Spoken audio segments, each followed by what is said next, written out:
বাংলা, বিহার, উড়িষ্যার মহান অধিপতি, তোমার শেষ উপদেশ আমি ভুলিনি জানাব।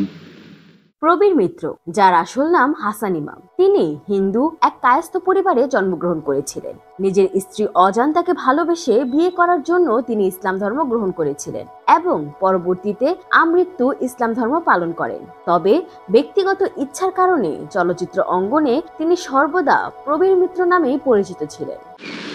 আজ কুসুমরে দেখতে পাবো না, মাইসে এখানে মায়া দেখে, ঘর বাড়ি দেখে, গরুগুলো দেখে, গরুগুলো স্বাস্থ্য তো পারলা, বাংলাদেশ সাজায় রাখলাম, ভালো করছিল। চলচ্চিত্র জগতে প্রবীর মিত্র ছিলেন 4 শতাধিক ছবিতে অভিনয় করা এক উজ্জ্বল নক্ষত্র। 1969 সালে জলছবি চলচ্চিত্রের মাধ্যমে তিনি অভিনয় জগতে যাত্রা শুরু করেন, যা 1971 সালে মুক্তি পায়। তিনি তিতাস একটি নদীর নাম, চাবুক সহ কয়েকটি চলচ্চিত্রে প্রধান চরিত্রে অভিনয় করেন।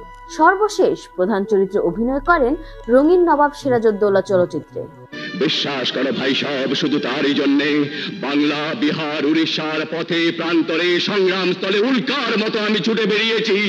তারই পুরস্কারকে কণ্টকাসন, তারই পুরস্কারকে ছিন্ন পাদুকা, তারই পুরস্কারকে তস্কর লভ্য লাঞ্ছনা। পরবর্তীতে অসংখ্য ছবিতে পার্শ্ব চরিত্রে অভিনয় করে তিনি দর্শকদের মুগ্ধ করে রাখেন। 1982 সালে বড় ভালো লোক ছিল চলচ্চিত্রের জন্য তিনি শ্রেষ্ঠ পার্শ্ব চরিত্র বিভাগে জাতীয় চলচ্চিত্র পুরস্কার লাভ করেন। আমি মারি নাই, আমি অ্যাক্সিডেন্ট করি নাই। এবং 2018 সালে তাকে আজীবন সম্মাননা প্রদান করা হয়। উপায় বলো না,